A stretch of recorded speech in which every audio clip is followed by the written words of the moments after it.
तो hello everybody, कैसे हो आप सब। होप करता हूँ बढ़िया होंगे, बढ़िया ही रहना, क्योंकि मैं नहीं चाहता आप लोग परेशान हो। तो स्वागत है आपका एक नए व्लॉग में। और ये व्लॉग इस प्रकार है कि इस व्लॉग में आप देखने वाले हो कि मैं अपने नानी गांव गया क्यों था। तो पहले तो मैं आपको ये बता दूं कि मेरे जाने के अगले दिन ही वहाँ भारी स्नोफॉल हो गई थी, जिसकी वजह से मैं उस दिन व्लॉग नहीं कर पाया। लेकिन अगले दिन मेरे छोटे भाई, मतलब जो ये आप स्क्रीन में देख रहे हो, इसका मुंडन था। तो फिर आप उसके शॉट चेक करिएगा।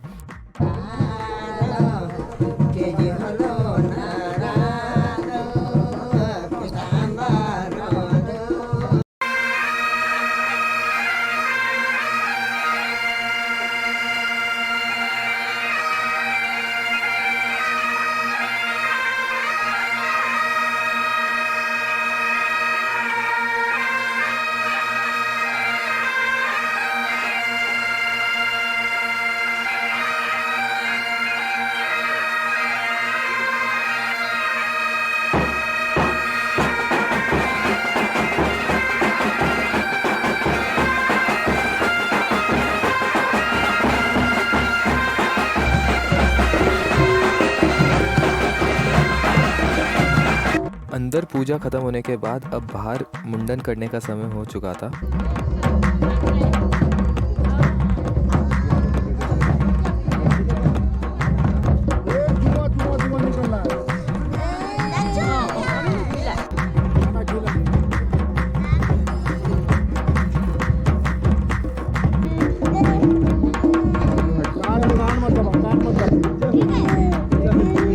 तो गंजे होने के बाद का लुक कुछ ऐसा था, जिसके बाद भाई की पूजा करी गई। जैसे कि हल्दी हाथ के समय होता है, बिल्कुल वैसे ही हुआ।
तो गाइस, जैसे कि आपने अभी तक इस वीडियो में देखा कि मुंडन कैसे हुआ, लेकिन अब इस मेल मिलाप को देख के आपको पता ही लग गया होगा कि अब घर जाने का समय हो चुका है, मतलब कि रुड़की।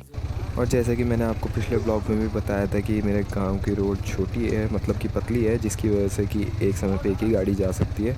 तो देख रहे होंगे आप कि वही मेरे मामा की गाड़ी को वेट करना पड़ रहा है दूसरी गाड़ी के निकलने का।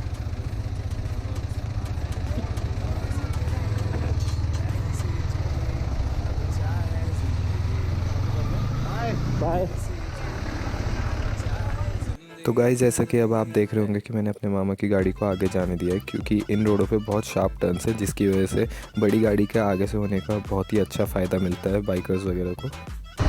तो गाइस, हम पहुंच चुके हैं करंट्याग तो पहुंच चुके हैं, लेकिन यहाँ पर आएंगे मौसा जी, और ये बारिश का मौसम भी हो रहा है। देखते हैं हम क्या होता है। करंट्याग से हमें जाना है कालेश्वर। तो पहले मौसा जी आएंगे मेरे, वो गोपेश्वर रहते हैं, तो फिर वहाँ तक कालेश्वर तक साथ जाएंगे उनके। फिर वहाँ से वो अपने गोपेश्वर से जाएंगे और मैं अपना काम करके नीचे आ जाऊँगा। अब देखते हैं यार, ये बारिश का मौसम ना बने। तो गाइस, हम अब कालेश्वर के लिए निकल रहे हैं, और मैं अभी रेनकोट लेने चले गया था क्योंकि बारिश का मौसम हो रहा था, मैंने बताया था आपको। तो बारिश के मौसम की वजह से मुझे रेनकोट लेना पड़ा, और रेनकोट इतना महंगा पड़ा है कि क्या बताऊँ मैं आप। तो थोड़ा सा आगे आते ही गोपेश्वर रोड में हमें आगे रुकना पड़ा, क्योंकि यहाँ पर चल रहा था काम, और काम चलने के बीच में सबको रुका रखा था। तो अब जैसे ही खुला है जाम, हम आगे जा रहे हैं और देखते हैं फिर आगे ना हो ऐसा कुछ। तो तो गाइस फिर अपना काम कंप्लीट करके मैं निकल गया अपने घर की ओर, यानी कि रुड़की के लिए। लेकिन घर से कॉल ना आए ऐसा हो नहीं सकता था, और घर से कॉल इसलिए आया था क्योंकि करंट पैक से ले जानी थी बाल मिठाई।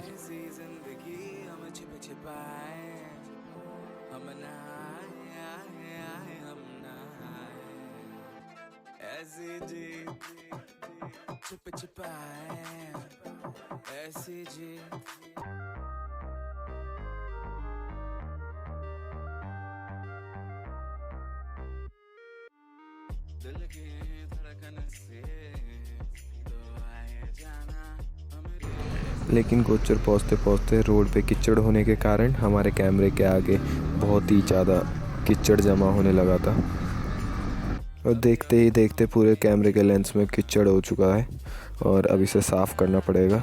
तो चलिए रुक के साफ़ करते हैं।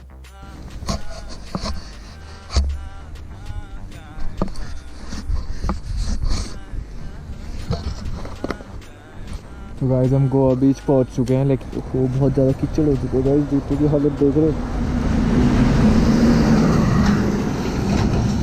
बहुत गंदी हालत। तो जैसा कि आपको मैंने पिछले व्लॉग में बता ही दिया था कि श्रीनगर और रुद्रप्रयाग के बीच में धारी देवी टेम्पल पड़ता है, तो हमने दर्शन करने के लिए भी सोचा इस बार। और जहाँ तक मैंने सुना है कि लोग कहते हैं कि धारी देवी टेम्पल के दर्शन होने के बाद यात्रा पूरी तरह से सफल हो जाती है।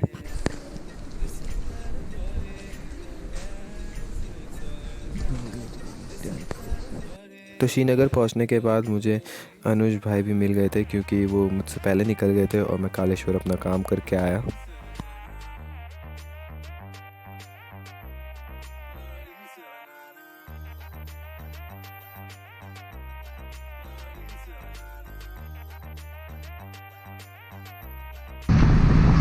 गाइस आज का कुछ ऐसा सीन है कि आज आ रहे हैं यहाँ पर प्रधानमंत्री श्री नरेंद्र मोदी।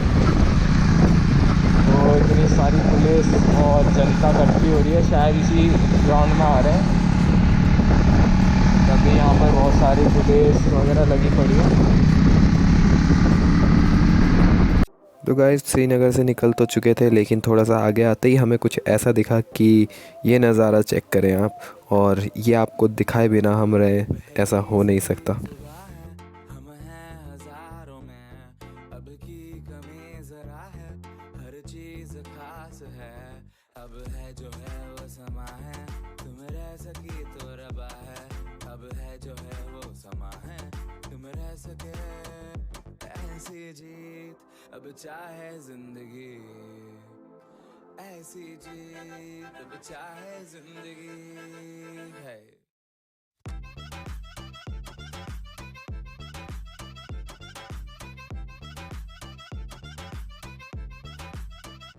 तो गांव आते समय तो देवप्रयाग का सीन स्किप हो गया था, लेकिन आते समय आप ये चेक करें।